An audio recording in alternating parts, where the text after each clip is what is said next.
오늘 고린도후서 3장 12절에서 4장 2절의 말씀을 가지고 주께로 돌아가자라는 제목으로 함께 은혜를 나누겠습니다.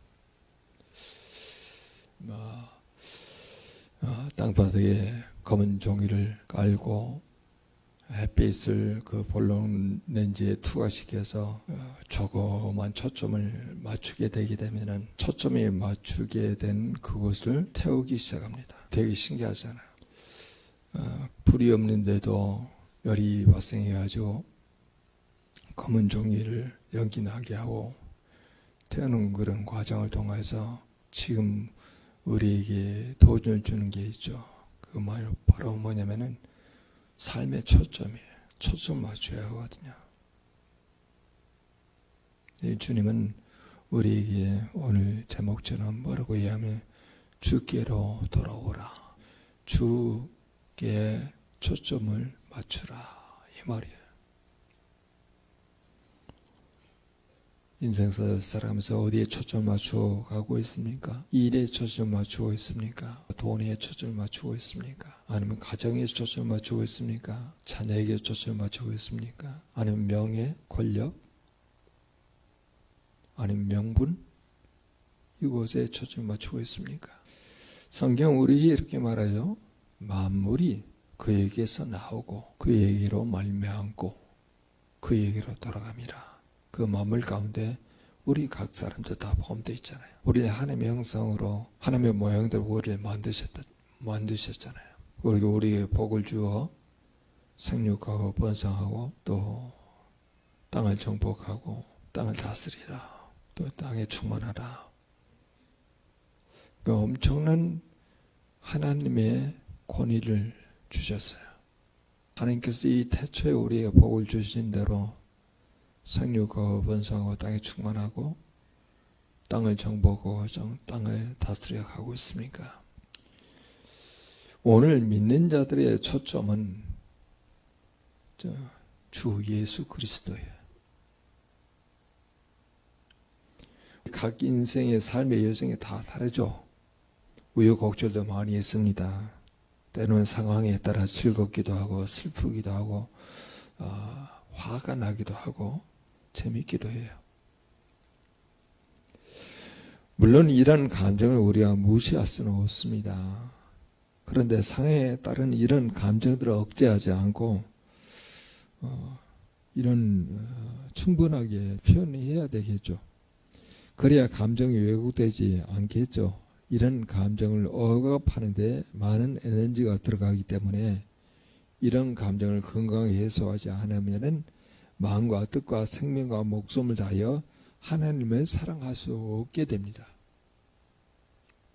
하나님을 경외할 수 없겠죠. 하나님을 경외하는 구조가 형성되지 아니하면은 모든 것이 꼬이게 되어 있습니다. 계속적으로 상황과 감정으로 휘둘리게 되어 있어요. 그렇기 때문에 우리의 삶의 초점은 주께 초점을 맞춰야 한다는 것이죠. 주께로 돌아가자는 이 내용은 에레미야의 내용이기도 합니다. 여호와께 돌아가자, 에레미야의 내용이죠.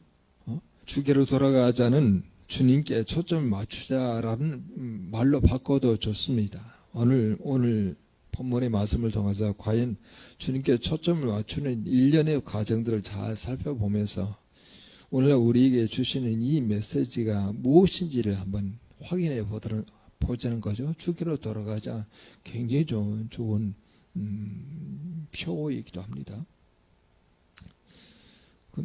먼저 순서대로 읽지 아니하고 4장 2절을 먼저 보도록 하겠습니다. 제가 한 부분에 읽겠습니다. 숨은 부끄러움의 일을 버리고 라고 되어 있어요. 사도 바울이 말합니다.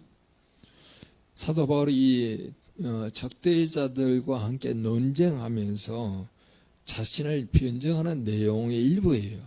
나는 과거에 숨은 부끄러운 일을 버렸다. 숨은 부끄러운 일은 다르게 표현하면 드러내지 못할 창피스러운 일이라 그렇게 말할 수 있어요. 이 숨은 부끄러움의 일이 구체적으로 성경에는 드러나지 않았는데 지금 바울의 적대자들이 바울대로 율법을 지키지 않았다고 비난하는 거예요. 그리고 바울에게 율법을 지키라고 강요하는 내용입니다. 자기들은 그렇게 바울에게 말하면서 자기들은 또 은밀하게 율법을 지키지 않는 거예요. 예수님이 이런 자들에 대해서 이렇게 말씀하십니다. 예수님 당시에도 이 바리새인과 서기관들 이런 모습이 많이 있었거든요. 그들은 모습 가운데는 박하와 근처에 11조를 뿌리에 근처에 뿌리에 11조를 내는 것만큼 상당히 율법주의적인 그런 마음을 가지고 있는데 그렇게 너희들이 그걸 11조를 낼 정도로 아주 철저히 11조 생활을 했지만은 오히려 믿음과 정오와 그리고 긍휼과 그리고 믿음을 저버렸다.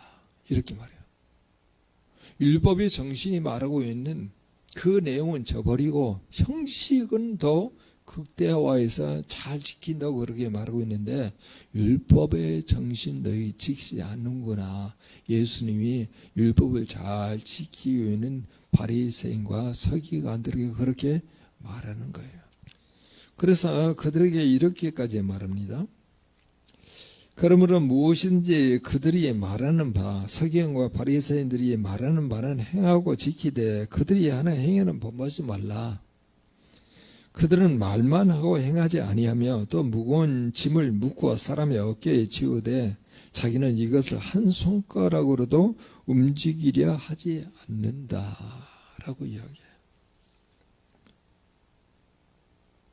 자, 그런 차원에서 사도 바울이 지금 자기하고 쟁론하는 적대자들에 대해서 나는 과거에는 그런 수가 있었는데 그런 숨은 부끄러움 일을 벌였다 이미 그렇게 말하면서 속임으로 행하지 아니했다 또 그렇게까지 고백합니다. 사도 바울은 적대자에 의해서 거짓 선전을 당한 일이 많았어요. 거짓 선지자들이 사도 바울에 대해서 이렇게 말합니다. 고린도후서 12장 16절에 이렇게 나왔어요. 하여간 어떤 이의 말이 내가 너에게 짐을 지우지는 아니했을지라도 이렇게 표현합니다. 사도 바울에게 교활한 자가 되어 너희를 속임수로 취하였다 하니 라고 이야기해요. 교활한 자 그리고 속임수로 사람을 취하였다 이렇게 비난하는 거예요. 근데 사도 바울은 거기에 대해서 자기는 속임으로 행하지 아니했다 그렇게 말한 거예요. 자신은 자기에 대해서 거짓 선전에 대해서 자신은 결코 그렇게 속여서 사람을 취하는 경우가 없었고 그런 바람치 않는 행위를 하지 않았다고 밝히고 있는 것이죠. 그러면서 사도 바울은 이렇게 내용을 발전시켜요. 그렇게 하나님 말씀을 혼잡하게 하지 않았다는 거예요. 혼잡하다는 그 말의 뜻은요, 불순물을 섞다라는 뜻이에요. 마치 약에 이물질을 섞어서 약의 질을 떨어뜨리는 것처럼 순수한 복음에 필요 없는 것을 첨가시킴으로써 복음의 본질을 왜곡시키는 행위를 가리키는 겁니다. 복음 외에 다른 내용을 섞지 않았다는 거예요. 예수 그리스도의 복음, 하나님 나라의 그 복음을 자기가 받아들이고 이제 복음을 전하는 자, 이방인의 사도로 살아가게 될 때, 이방인들이 주께로 돌아오게 될 때 복음 위에 다른 내용을 섞어서 이렇게 복음의 본질을 왜곡시키거나 희석시키지 아니하였다. 여러분 이런 내용이 사도행전에 15장에 드러나거든요. 자, 이방인들이 예수 그리스도를 믿게 될 때 율법을 잘 지켰던 크리스찬들은 되게 보기에 우리는 이렇게 율법을 잘 지켜서 예수 그리스도를 믿게 되었는데 이방인들은 율법과 전혀 상관없이 살아왔는데 그래도 기본적으로 이방인들에게 복음 위에 플러스로 율법 가운데 이 정도는 지켜야 되지 않겠느냐라고 하는 내용을요 예루살렘 회의에서 4가지를 요구를 해요. 그것은요 우상을 섬겼던 음식을 멀리하라. 음행을 멀리하라. 그리고 피를 멀리하라. 그리고 목매에 달아 죽은 짐승은 멀리하라. 이 네 가지를 복음 이외에 이 규례를 지킬 것을 유대인이 아닌 크리스찬들에게 요구를 해요. 이게 바로 하나님의 말씀을 혼잡하게 하는 거예요. 그래서 이렇게 복음이 아닌 내용을 섞어서 우리는 지금까지 이렇게 율법을 잘 지켜왔는데 그냥 복음을 믿어가지고 예수 그리스도를 믿는 그런 성도들이 되었을 때 그래도 기본적으로 이 정도는 해야 예수 그리스도를 믿는 같은 크리스찬이라고 말할 수 있어야 되지 않겠느냐라고 하는 내용도요, 불순물을 섞는 거예요. 우리가 행위로 구원받는 게 아니잖아요. 믿음으로 구원받는 거잖아요. 그래서 고린도후서 2장 17절도 이렇게 말합니다. 우리는 수많은 사람들처럼 하나님의 말씀을 혼잡하게 하지 아니하고, 사도 바울 일행일 말하는 거예요. 혼잡하게 하지 아니하고 곧 순전함으로 하나님께 받은 것 같이 하나님 앞에서 그리스도 안에서 말하노라. 그러니까 복음의 본질 밖에 있는 내용을 말하잖아요. 복음은 예수 그리스도 아닙니까? 그분이 하나님 나라를 가지고 이 땅 가운데 오셨잖아요. 하나님의 나라의 가치관을 이루기 위해서 말씀이 육신이 되셨잖아요. 그래서 그 하나님 나라의 복음 이외의 다른 내용을 이스라엘 백성들에게 요구하지 않았고 이방인들에게 요구하지 않았어요. 그래서 사도 바울도 그런 차원에서 이 하나님의 말씀을 혼잡하게 한 적이 없다, 이렇게 말하는 거예요. 자, 그래서 우리는 주께로 돌아가자 할 때 첫 번째 단계를 한번 우리가 찾아보는데, 그 단계는요, 오늘 본문에 이렇게 소개되고 있습니다. 14절에 구약을 읽을 때, 그리고 15절에 오늘까지 모세의 글을 읽을 때, 그리고 4장 2절에 하나님의 말씀, 주께로 돌아가자 혹은 주님께 초점을 맞추자라는 그 메시지의 전개 과정을 보게 될 때, 첫 번째는요, 성경을 읽을 때예요. 성경을 읽을 때 우리는 매일 성경을 묵상하고 있잖아요. 매일 성경을 묵상하고 있잖아요. 오늘 본문에도 오늘 말씀은요, 대단히 뒷받침 할 내용이 또 나오기도 해요. 거기도 그랬잖아요. 예수님의 어머니 마리아와 그의 형제들이 왔잖아요. 그의 여동생들이 왔잖아요. 그래서 예수님한테 그렇게 이야기하죠. 예수님, 당신의 어머니와 당신의 형제들이 왔습니다. 형제들 남자들은 야고보, 요새, 시몬, 유다거든요. 여동생은 2 이상이에요. 그렇게 이야기할 때 우리 주님께서 뭐라고 해요? 누가 도대체 나의 어머니고 나의 형제들이냐? 내 말을 듣고 행하는 자가 나의 어머니요 나의 형제들이다, 그렇게 말하잖아요. 말을 듣고 행하는 자. 오늘 우리가 예수 그리스도의 가족이 되는 내용은 바로 뭐냐면 주의 말씀을 듣고 행하는 자들이에요. 이 주의 말씀을 묵상하면서 하나님이 주신 그 메시지대로 사는 사람이 예수님의 가족이고 하나님 나라의 가족이에요. 근데 오늘 본문에 성경을 읽을 때 문제가 하나가 발생이 돼요. 계속 나오는 내용이야. 수건이에요, 수건. 결국 이 수건이 13절, 14절, 15절, 16절, 18절에 계속 수건이 나오잖아요. 이 수건에 대한 원조의 말씀이 13절에 이렇게 기록이 되어 있습니다. 13절 한번 읽어보죠. 같이 읽겠습니다. 우리는 모세가 이스라엘 자손들에게 장차 없어질 것의 결국을 주목하지 못하게 하려고 수건을 그 얼굴에 쓴 것 같이 아니하노라. 사도 바울은 수건을 쓰지 않겠다, 그렇게 이야기해요. 그런데 모세가 이스라엘 자손들에게 장차 없어질 것의 결국을 주목하지 못하게 하려고 수건을 그 얼굴에 썼다는 거예요. 그러나 우리 사도 바울 이런 수건을 안 쓰겠다는 거예요. 출애굽기 34장에 나오는 내용을 그게 간략하게 가져온 거예요. 여러분 34장에 보게 되면은 모세가 증거의 2 돌판을 손에 가지고 내려와요. 근데 시내산에 내려오게 될 때 모세는 자기가 여호와하고 말하였기 때문에 얼굴 피부에 광채가 난다는 사실을 모르고 두 돌판을 가지고 시내산에 내려오고 있습니다. 얼굴 피부에는 광채가 있는 거예요. 이유는 바로 뭐냐? 여호와와 함께 말하였기 때문에 그 광채가 모세 얼굴 피부 위에 담아져 있는 거예요. 여러분, 이것도 우리에게 한번 적용시켜 볼까요? 여러분, 말씀을 묵상하게 될 때 하나님이 주신 메시지가 나에게 들리게 될 때 내 얼굴에 하나님의 영광에 그 광채가 보인다는 거예요. 모세에게만 해당되는 게 아니에요. 약을 먹어서 광채가 나는 것도 아니에요. 피부 관리를 잘해서 광채가 나는 게 아니고 여호와의 메시지를 들을 수 있다 그러면은 광채가 나요.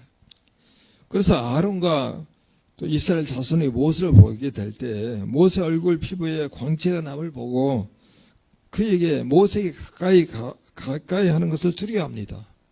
이건 사람에서 나올 수 있는 현상이 아니잖아요. 하나님의 영광의 광채가 모세 얼굴 가운데 있기 때문에 우리가 보았던 모세가 아니라는 거예요. 모세가 그들을 부릅니다. 아론과 회중의 모든 어른이 모세에게 오고 모세가 그들과 말하기 시작합니다. 그 후에 온 이스라엘 자손이 가까이 옵니다. 이제 다 본 거죠. 모세가 여호와께서 시내산에서 자기의 이르신 말씀을 다 그들에게 명령합니다. 모세가 그들에게 말하기를 마치고 그때서야 수건으로 자기 얼굴을 가려요. 모세가 여호와 앞에 들어가서 함께 말할 때 나오기까지 수건을 벗고 또 하나님과 대화를 합니다. 나와서는 그 명령하신 것을 이스라엘 자손에게 말해요. 그때는 말하게 될 때는 수건을 벗어요. 이스라엘 자손이 모세 얼굴의 광채를 보므로 모세가 여호와께 말하러 들어가기까지 다시 수건으로 자기 얼굴을 가립니다.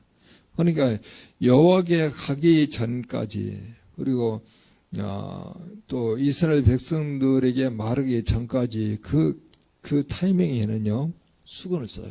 여호와하고 말할 때는 수건을 벗어요. 여호와께서 명령하신 그 명령을 이스라엘 백성들에게 전달할 때는 또 수건을 벗어요.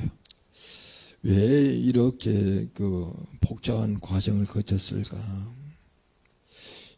많은 성경학자도 그렇고 저도 그런 생각이 들지만은 사람들이 가지는 그 두려움은 모세가 교만에 빠질 수 있게 만드는 거예요.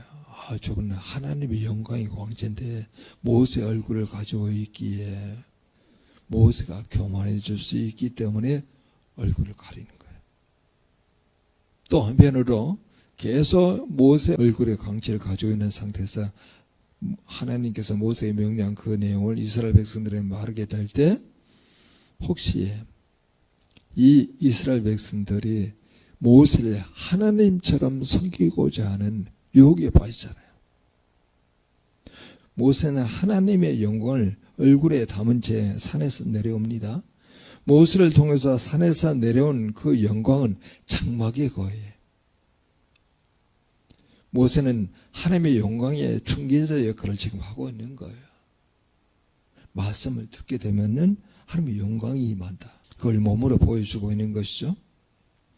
그런데 이 고린도후서 3장 12절에서 4장 2절까지는 어떤 내용을 지금 담고 있냐면은 율법과 복음을 대조하는 거예요. 그리고 옛 언약과 새 언약을 대비시키는 거예요. 율법은 하나님의 영광을 통해서 분명히 왔잖아요. 모세를 통해서 우리가 확인했잖아요. 하나님께 여호와께서 말씀하심으로 하나님의 영광이 모세의 얼굴 피부에 가득했잖아요. 모세가 그같이 율법을 받을 때도 하나님의 영광이 그렇게 임하였다는 것을 우리에게 말하게 되는데, 그런데 한번 예수 그리스도를 통해서 이루어지는 더 큰 영광에 비하면은 율법은 오직 죽음과 정죄야만 가져와요. 그렇죠. 죄를 지으면은 죽잖아요. 모든 사람이 죄를 범하였으면 하나님의 영광에 이르지 못한다 이렇게 말씀하고 있기 때문에 모세가 영광을 통하여서 율법을 가져왔다. 그럼 율법 얻을 때 하나님의 영광이 임했다면은 그 율법은 정죄하고 사망을 가져오는 거예요. 근데 그리스도는 정죄와 사망이 아니고 생명을 주기 위해서 오셨잖아요. 그 생명을 주기 위해서 오신 율법이 완성되신 예수 그리스도의 영광은요, 모세의 얼굴 가운데 가득 찬 하나님의 영광보다 훨씬 큰 거예요. 모세의 율법은 이스라엘 백성의 눈에 부시게 할 정도로 영광스럽습니다. 사실 그랬죠? 하지만 이제는 그리스도를 통해서 더 밝은 빛이 생겨버린 거예요. 신약에 와서 이 수건은 그리스도의 빛을 가리는 유대인의 전통과 질서예요. 14절에 고린도 성도들은 마음이 완고하여 오늘까지도 구약을 읽을 때 그 수건이 벗겨지지 아니했다 그렇게 말했잖아요. 15절에 모세의 글을 읽을 때 수건이 그 마음을 덮었도다. 그런데 그 수건이 없어지고 벗겨지는 방법에 대해서 오늘 말씀하고 있다는 거예요. 우리에게도 어떤 관습이 있습니까? 우리에게 옛 사람의 질서가 있습니까? 옛 성품의 질서가 있습니까? 이 세상 가운데 익숙한 삶의 태도가 있습니까? 그게 수건이에요.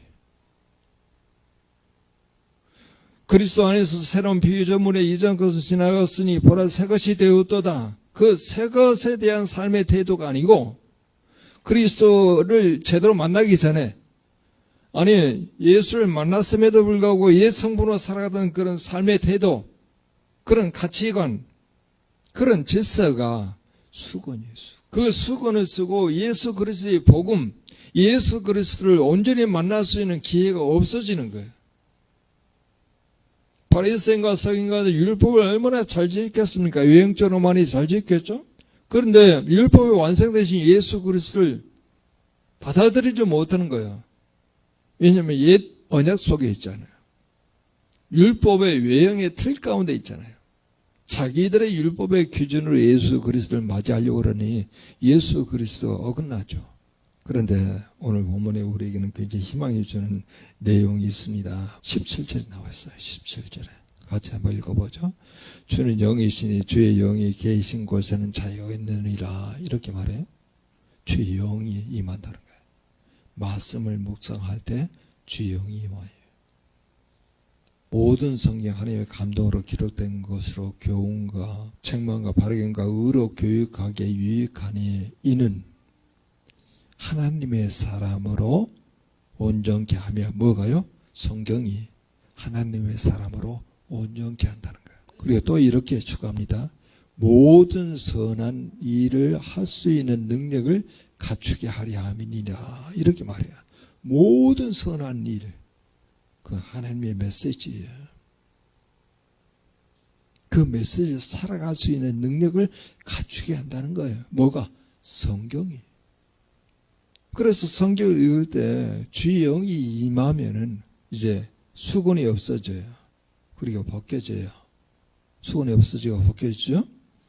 그러면 다음 단계가 하나가 있는데 그게 14절 후반부에 나와 있습니다. 14절 후반부 이렇게 기록이 되어 있습니다. 그 수건은 그리스도 안에서 없어질 것이라. 그리고 또 14절 뿐만 아니라 16절에도 이렇게 나왔습니다. 언제나 주께로 돌아가면은 그 수건이 벗겨지랴. 없어지고 벗겨져요. 주께로 돌아간다고 하는 내용은 율법의 지배 아래에 있는 누구라도 언제든지 회심하고 주께로 돌아오면은 마음의 수건이 벗겨져서 영적인 무지와 오해와 그리고 불신으로부터 벗어난다는 말이에요. 옛사람의 성품으로 살아갔던 그런 삶의 기질, 성향에서부터 벗어난다는 거예요. 수건이 벗겨진다고 말하는 그 내용도 율법의 속박으로부터 벗어나서 참된 자유와 영안을 얻는다는 말이야. 참된 자유, 참된 자유. 주의 영이 있는 곳에는 자유함이 있으리라. 성경을 읽을 때 주의 영이 임하여, 그 다음에 이제 우리에게 이제 어디까지 발전하게 되면요, 진리와 생명이신 그리스도에게 초점을 맞추게 되는 것까지 발전시키게 됩니다. 주께로 돌아갔잖아요. 그리스도 안에 있게 되잖아요.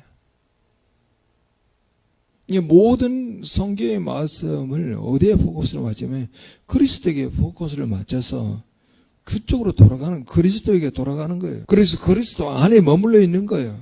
복음 안에 머물러 있는 거예요. 복음으로 돌아가는 거예요.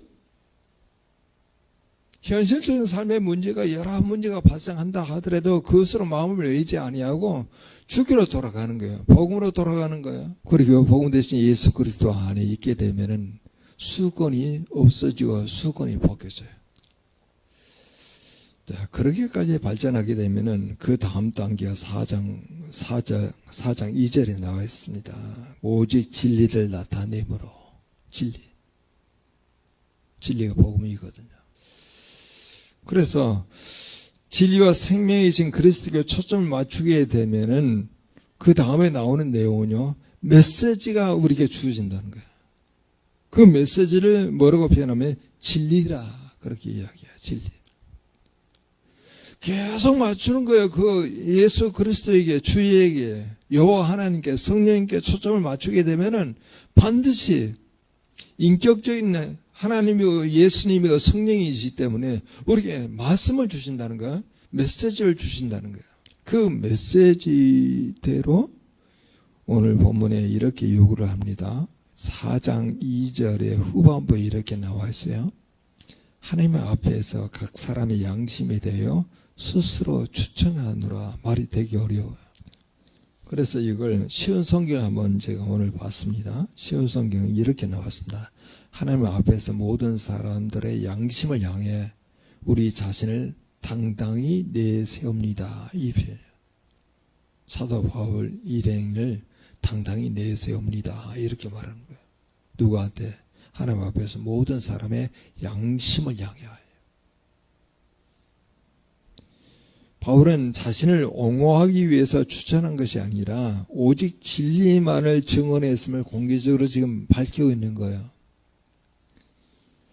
저는 이 내용을 통해서 우리에게 그대로 적용시키게 되면은 우리에게 주신 그 메시지를 하나님 앞에서 각 사람의 양심에 대하여 내가 메시지를 받은 대로 선포하고 내가 메시지를 받은 대로 살아내므로 라고 바꿔 쓰고 있어요.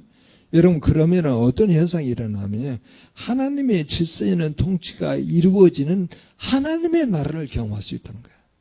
하나님의 나라. 예전에 이 구약 가운데 머물러 있는 또 많은 고린도에 있는 유대교적 배경을 가지고 크리스찬들은 자기들의 관습과 자기들의 옛 성품의 질서, 옛 언약의 질서를 가지고 수건을 쓰고 있었잖아요. 근데 사도 바울은 수건을 지금 안 쓰는 상태에서 성경을 읽을 때 주의 영이 임하여서 진리와 생명이신 그리스도에게 초점을 맞추다 보니 그 메시지가 자신들에게 주어진 대로 각 사람에게 자유롭게 선포한 거예요. 자유롭게 선포함으로 하나님의 질서에 있는 통치가 이루어지는 하나님의 나라를 경험하게 했다는 거예요. 자신도 경험하지만은 그걸 꺼려하지 않고 마다하지 않고 그대로 선포하였더니 하나님께서 굉장한 놀라운 감동을 상당히 받게 하여서 하나님 나라의 질서에 있는 통치가 이루어지는 하나님의 나라를 경험하게 했다는 거예요. 그래서 우리가 이게 이렇게 말씀을 묵상하는 게 중요하구나라고 하는 것을 다시 한번 확인하면서 우리가 함께 기도합니다. 성경 읽을 때 주의 영이 임하여 진리와 생명이신 그리스도에게 초점을 맞추게 되니 그 메시지가 우리에게 주어진 대로 각 사람에게 자유롭게 선포함으로 하나님의 질서에 있는 통치가 이루어지는 하나님의 나라를 경험케 하소서. 다 같이 통성으로 기도합니다.